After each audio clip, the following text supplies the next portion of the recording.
Last video में हमने discuss कर लिया था पैरेलल और सीरियल कम्युनिकेशन के बारे में, कनेक्शंस के बारे में। तो आई गेस यहाँ पे थोड़ी थियोरेटिकल जो डिटेल्स थी वो मिस कर दी थी हमने लास्ट वीडियो में, है ना। ये स्लाइड्स नहीं दिखाई थी मैंने। तो देख लो, इसमें ऐसा मेरे ख्याल से कुछ नहीं होगा जो ना बताया हो। तो इसमें n नंबर ऑफ वायर्स होते हैं, मतलब अगर आपका जो मीडियम है वो वायर्ड है तो आप वायर यूज करोगे, अगर वायरलेस है तो उतने नंबर ऑफ आप चैनल्स यूज करोगे। ये मैं वायरलेस में सब बताऊंगा आपको। Running parallel to each other, मतलब सब पे एक साथ डेटा जाएगा, और इतनी नंबर ऑफ जितने आप डेटा चैनल यहाँ पे ये यूज करोगे उतनी ही नंबर ऑफ बिट्स आप एक साथ भेज पाओगे। तो each wire carry one bit and all wires operate simultaneously, एक साथ काम करेंगी। और हर जैसे यहाँ पे ये 8 केबल हैं तो इस पे 8 बिट आप भेज सकते हो। ठीक है, तो डेटा ऑर्गेनाइज किया जाता है into groups of n bits each. ठीक है, तो यहाँ पे ये किसके लिए है, एक तरह से 1 बाइट आप डेटा कैरी कर सकते हो। ठीक है, तो ईच क्लॉक टिक के साथ हमने क्या बोला था, ये 8 जो n बिट्स हैं वो भेज दी जाती है। ठीक है, तो अगर आप बोलते हो ना कि ये नंबर ऑफ बिट्स आप डबल कर देते हो, जैसे एक साथ 10 भेज रहे हो, 11, तो डेटा रेट भी आपका क्या हो जाएगा, डबल। चलिए, तो 10 तो हम सिंपली बस एक बताने के लिए भाई एक बिट आपकी भेज सकते हो। यहाँ पे क्या लिखा है, टिपिकली वन और more byte at a time. तो 1 बाइट पे कोई जरूरी नहीं है, वो सिर्फ एक समझने के लिए चीज थी कि 1010, एक पे एक बिट, एक दूसरी केबल पे दूसरी बिट। तो n फैक्टर से उसकी स्पीड ऑब्वियसली इंक्रीज हो जाती है, सिंक्रोनाइज्ड होती है प्रिसाइजली द सेम टाइम। तो एग्जांपल हमने जैसे बताया था भाई, जो इंटरनल है कम्युनिकेशन वो तो अभी कैसी है, अभी भी पैरेलल है, जैसे सीपीयू टू रैम बताया था। पर जैसे यहाँ पे लिखा है ना, ये सिर्फ लेगेसी एग्जांपल्स हैं सीपीयू और प्रोजेक्टर के बीच में। आजकल आप देखोगे सीपीयू टू प्रिंटर के बीच में तो केबल्स जो मिलती हैं वो सीरियली मिलती हैं आपको। जो यूएसबी है ना वही आता है। अगर आप आजकल का यूनिवर्सल पोर्ट देखोगे तो यूएसबी से ही कनेक्ट होती है। और यूनिवर्सल कैसी, सॉरी, यूएसबी कैसी टेक्नोलॉजी है, सीरियल, यूनिवर्सल सीरियल बस। तो फिर भी मैं आपको दिखा देता हूँ कि कैसी केबल्स हुआ करती थी आपकी पैरेलल और कैसी सीरियल। तो पैरेलल में आपको ऑब्वियसली पता चल जाएगा कि बड़ी ही लेंथी सी ज्यादा वायर की केबल मिलेगी, सीरियल में कॉम्पैक्ट सी केबल मिलेगी। और पैरेलल केबल्स को लगाना मुश्किल होता है in comparison to serial cable. तो ये भी एक एडवांटेज है कि जो उसकी लाइफ है ज्यादा होती है सीरियल की। चलो मैं आपको दिखा देता हूँ। पाटा केबल, पाटा मीन्स आपकी parallel advance technology attachment, parallel cable होती है बेसिकली। यहाँ पे आपको दिख रही है ये चौड़ी सी केबल, ये कैसी है, पाटा केबल है। ये देखिए कितनी चौड़ी है। फिर अगर आप सीरियल देखोगे तो आप साटा केबल देख लो। ये देखो, ये आपकी सीरियल केबल लगती है, हार्ड ड्राइव होती है जो एचडीडी आपके कंप्यूटर के अंदर, वहां से और आपके मदरबोर्ड पे लगती है। तो अगर आप चेक करोगे ना, HDD टू मदर बोर्ड साटा केबल, तो आई गेस दिखा देगा। ये देखिए, ये केबल ऐसे है। इसने तो अजय पावर के अलग से मदरबोर्ड पे नहीं लगा रखी। हाँ, ये वाली मिलेगी। ये देखो, ये कौन सी है, ये पाटा केबल लगी हुई है हार्ड ड्राइव से मदरबोर्ड के ऊपर। ऐसे ही कोई सीरियल की भी, ये देखो, ये दिखा रहा है सीरियल, चार चार दी हुई है ना, कि 4 हार्ड डिस्क आप इस मदरबोर्ड पे एक साथ लगा सकते हो। तो ऐसे सच इन्होंने लगा के नहीं दिखा रखी कोई, बट इसी तरह से वो केबल लगेगी। बस आप सिंपली ये देख लो कि जैसे ये पाटा केबल है, वहां पे आपको कनेक्शन कौन सा मिलेगा। ये देखो, ये साटा हार्ड डिस्क है इस पे ये, और वो उधर जाके कहाँ लगेगी, आपकी मदरबोर्ड पे।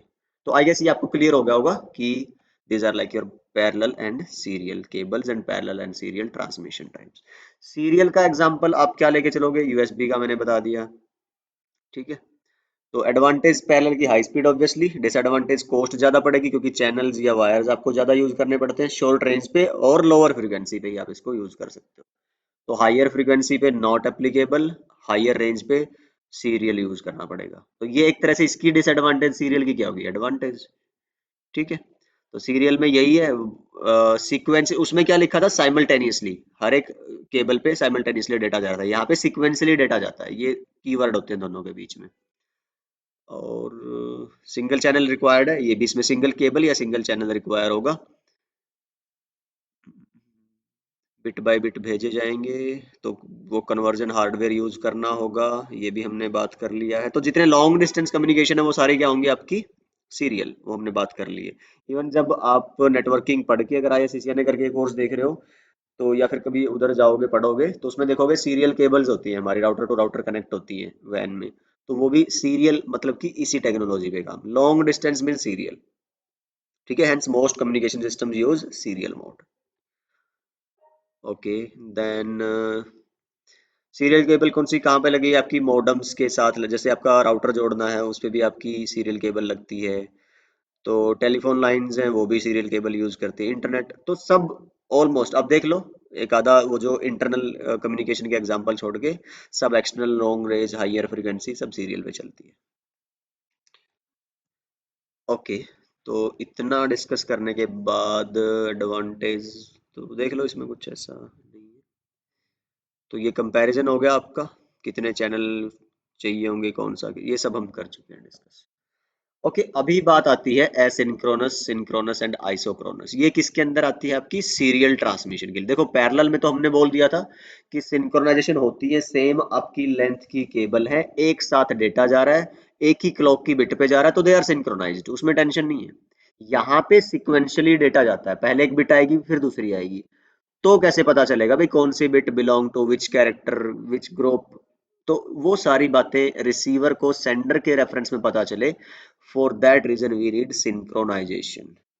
ठीक है, तो तीन तरह के मोड आते हैं सिंक्रोनाइजेशन के बेस पे। अलग अलग कम्युनिकेशन के लिए हम अलग अलग तरह की सिंक्रोनाइजेशन यूज करते हैं, बेस्ड ऑन एप्लीकेशन, एक तरह से आप बोल दो। कैसे? देखो थोड़ा सा मैं समझा देता हूँ, एक बेसिक आइडिया, उसके बाद थ्योरी हम पढ़ लेंगे। एक तो होता है ऐसे कम्युनिकेशंस जो आपके, लेट्स से, कभी कभी होने वाले कम्युनिकेशन है। लेट्स से जैसे मैंने बोलूँ ना कि कभी कभी, या जो भी एक राइट वर्ड होगा हम ढूंढ लेंगे उसके लिए। कीबोर्ड से आप कहाँ जुड़े हुए हो? अपने लेट्स से कंप्यूटर पे। ठीक है, तो कीबोर्ड से आपने अभी की प्रेस करी, हो सकता है एक हाफ मिली सेकंड का, सेकंड का, हाफ सेकंड का गैप हो गया, गैप्स आते हैं इसके अंदर। ठीक है, और कॉन्टिन्यूअस टाइप नहीं करते आप, बीच में गैप्स भी रहेंगे, और ये स्पीड उतनी ज्यादा भी नहीं रहेगी, और ये डिस्टेंस भी उतना ज्यादा नहीं रहेगा। तो यहाँ पे जो सिंक्रोनाइजेशन होगी बिटवीन आपका कीबोर्ड एंड आपका कंप्यूटर, वो आप क्या कर सकते हो? Asynchronous communication. इसमें क्या होता है कि रिसीवर को पता लगे कि कहां से डेटा सेंड हुआ, कहां पे, मान लो आपने के प्रेस कर दिया कीबोर्ड पे, के बाद आपने फिर प्रेस कर दिया यू, तो कंप्यूटर के लिए के और यू दोनों अलग अलग होने चाहिए ना। तो के हमने बोला था कैरेक्टर है, 8 बिट में टूटेगा, मान लो कोई भी 8 बिट हमारी हो जाएगी। यू भी एक कैरेक्टर है, ये भी 8 बिट में डिवाइड हो। तो रिसीवर को, मेरे कंप्यूटर को पता चलना चाहिए this byte of data is separate from this byte of data, या फिर this character is separate from this character. वो सिंक्रोनाइजेशन कैसे करेंगे? इसके शुरू में और लास्ट में हम क्या करेंगे? कुछ स्टार्ट एंड स्टॉप की बिट ऐड कर देंगे, स्टार्ट स्टॉप। तो आई गेस ये स्टार्ट वाली 1 होती है, स्टॉप वाली 0 होती है, और जैसे ही वो रिसीव करेगा वो देख लेगा, अच्छा ये पूरा पैक, ओके ये एक कैरेक्टर है। दूसरा आया 1 0, अच्छा ये पूरा पैक, ये अलग कैरेक्टर है। तो इस तरह से रिसीवर को पता चलता रहता है कि हाँ इस तरह से डेटा आपका ट्रांसफर हो रहा है। ठीक है, ये बात होगी एसिंक्रोनस कम्युनिकेशन के अंदर। और सिंक्रोनस कम्युनिकेशन किसके लिए यूज होगा? जो आपकी नॉर्मल कम्युनिकेशन होती है, मान लो आप नेटवर्किंग में, राउटिंग में, स्विचिंग में, जो डेटा आप डाउनलोड अपलोड सब कुछ करते हो इंटरनेट नेटवर्क पे, वो सिंक्रोनस कम्युनिकेशन ही होता है। तो सिंक्रोनस कम्युनिकेशन के लिए आप क्या बोलते हैं कि अब हम जब स्विचिंग पढ़ेंगे ना, वहां पे हम देखेंगे कुछ कंट्रोल इन्फॉर्मेशन यूज करते हैं। जैसे हम फ्रेम पढ़ेंगे, भाई डेटा है आपका ना, तो ओएसआई मॉडल में हम बात करेंगे, मान लो आपके पास 100 GB डेटा है, 1 GB डेटा है, उसको भेजना है, रिसीव करना है, वट। अब आप पूरे डेटा को कभी भी ट्रांसफर नहीं कर सकते, उसको आपको छोटे छोटे टुकड़ों में डिवाइड, चंक्स में, ब्लॉक्स में डिवाइड करना रहता है, ब्रेक करना रहता है। ठीक है, तो जिनको हम डेटा यूनिट्स बोलते हैं। तो एक जो डेटा यूनिट मैक्सिमम साइज जो उसका हो सकता है, जो आप नेटवर्क पे, इंटरनेट पे भेज सकते हो, उसको बोलते हैं 1500 बाइट हो सकता है वो। 1500 बाइट से ज्यादा का डेटा आईपी वर्जन 4 के अंदर आप नहीं भेज सकते। तो इसको हम बोलते हैं एमटीयू, मैक्सिमम ट्रांसफरेबल यूनिट। अब ये एक डेटा बेस, जैसे मान लो मैं किसी को लेटर लिख रहा हूँ, चिट्ठी लिख रहा हूँ, अंदर मैंने लिख दिया अपना सारी जो भी दिल की दास्तान थी, अब वो भेजनी है, तो टू एंड फ्रॉम तो लिखना पड़ेगा ना, कौन भेज रहा है और किसको भेज रहा है। तो ये एक्स्ट्रा इन्फॉर्मेशन नीडेड है अंदर की सीक्रेट या जो अंदर की एक्चुअल इन्फॉर्मेशन भेजने के लिए। ऐसे ही इन 1500 बाइट को भेजने के लिए आपको बताना पड़ेगा ना कौन सा कंप्यूटर किस कंप्यूटर को भेज रहा है, उसकी आईपी क्या है, उसका मैक क्या है, उसके पोर्ट नंबर्स क्या है, उसके किस एप्लीकेशन से आ रहा है। मान लो इंटरनेट चला रहे हो तो मोजिला पे भी चला रहे हो आप इंटरनेट, और आपका लेट से क्रोम पे भी चला रहे हो तो क्रोम के किस टैब से है या मोजिला के किस टैब से है। आप जीमेल चला रहे हो या फेसबुक, सबकी अलग अलग रिप्लाई है।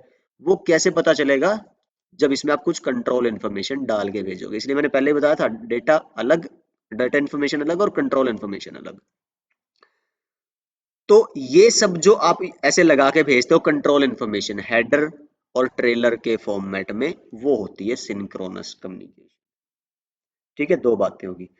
तीसरी होती है रियल टाइम कम्युनिकेशन। ये था नॉर्मल डेटा जिसमें आप रियल टाइम क्या होता है कि जब आप ऑडियो एंड वीडियो कॉल करते हो उसको रियल टाइम कम्युनिकेशन बोला जाता है। तो जो आप जैसे मूवी डाउनलोड कर रहे हो, सॉन्ग है या कुछ भी फेसबुक ब्राउज कर रहे हो, तो उसमें सिंक्रोनस कम्युनिकेशन। आइसोक्रोनस जो रियल टाइम के लिए है। तो रियल टाइम में क्या होगा आपका, जो क्या बोलते हैं वीडियो ऑडियो, तो जब हम प्रोटोकॉल्स और टीसीपी आईपी मॉडल पढ़ेंगे तो वहां पे हम देखेंगे ये जो यूडीपी बेस्ड कम्युनिकेशंस होती हैं इनके लिए हम आइसोक्रोनस कम्युनिकेशन यूज करते हैं। चलो थोड़ा सा देख लेते हैं इनके बारे में थ्योरेटिकल।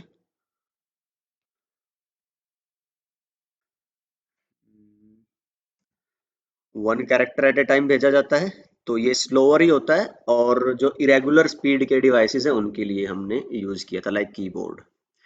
तो इसमें आपको इतनी ज़्यादा स्पीड नहीं चाहिए, पर जैसे मैंने बोला था इंटरनेट डाउनलोड अपलोड उस पर ज़्यादा चाहिए, तो उसमें एक से ज़्यादा कैरेक्टर मतलब एक से ज़्यादा बाइट्स आप डाउनलोड अपलोड कर सकते हो।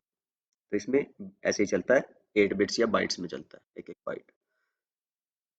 तो स्टार्ट एंड स्टॉप, इसमें जो ध्यान रखने वाली बात है वो ये है कि हाँ, इसमें मैंने 1001 ये देख लेना आप।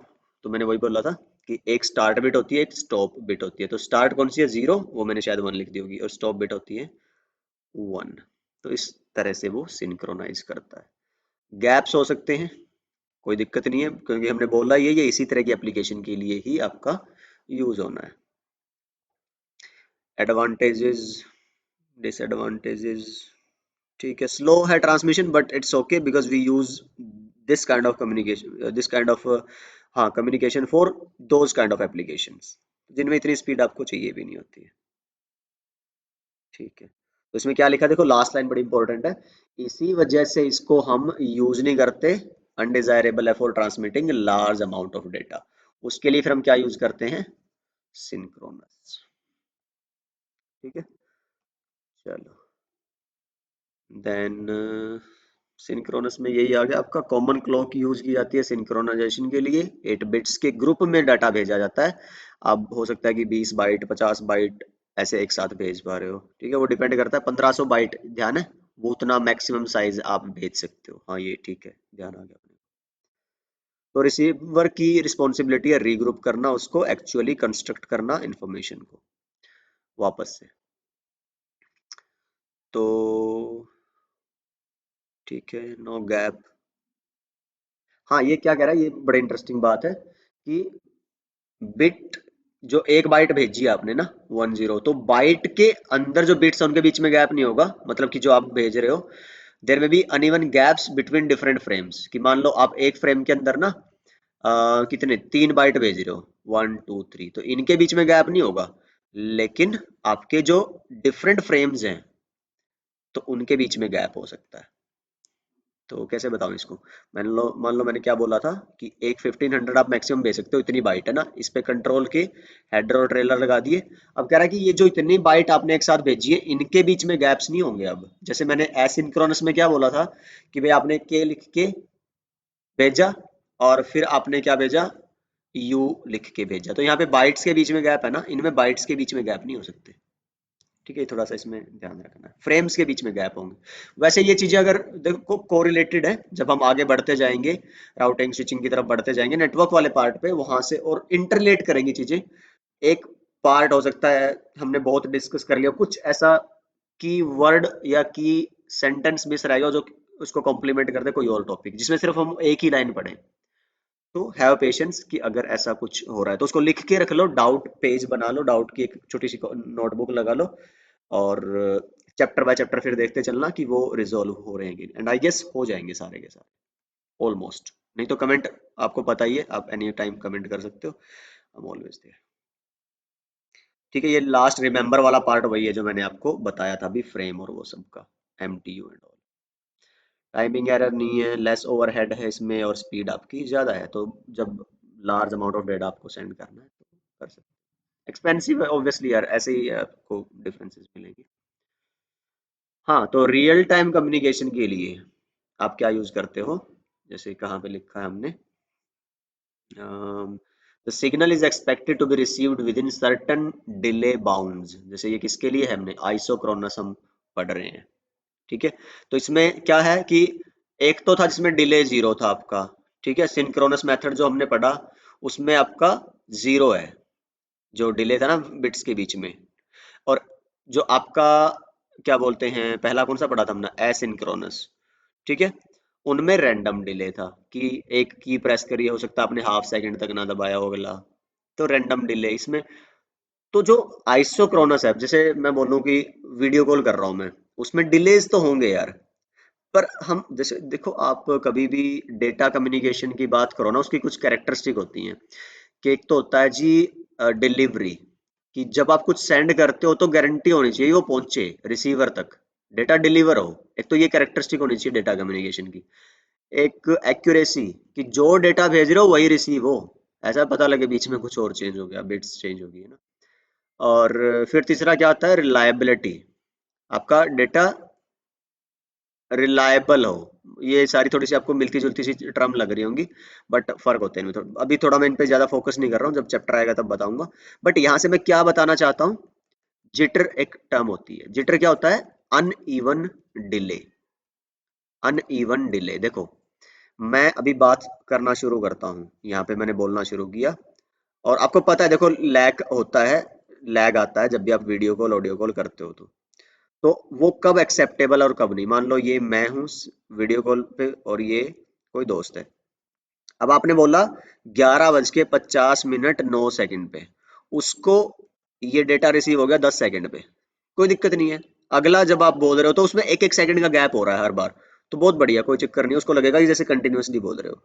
कभी कभार मान लो 1.5 सेकंड का, हाफ सेकंड का हो गया, वो भी चलेगा, लेकिन ऐसा होने लगे कि एक बार आपने 9 पे उसको 10 पे रिसीव हो गया, फिर मान लो 13 से उसको 15 पे रिसीव हुआ, सेकंड ही है, 11:50 13 सेकंड, फिर मान लो उसको ऐसे बहुत लेट्स से 41 से 41.5, कभी कम हो रहा है डिले, कभी ज्यादा, तो वो कंफ्यूज हो जाएगा वैसे आपने वाला, कभी डेटा मिस हो रहा है, कभी ओवरलैप हो रहा है, उसको बोलते हैं जिटर।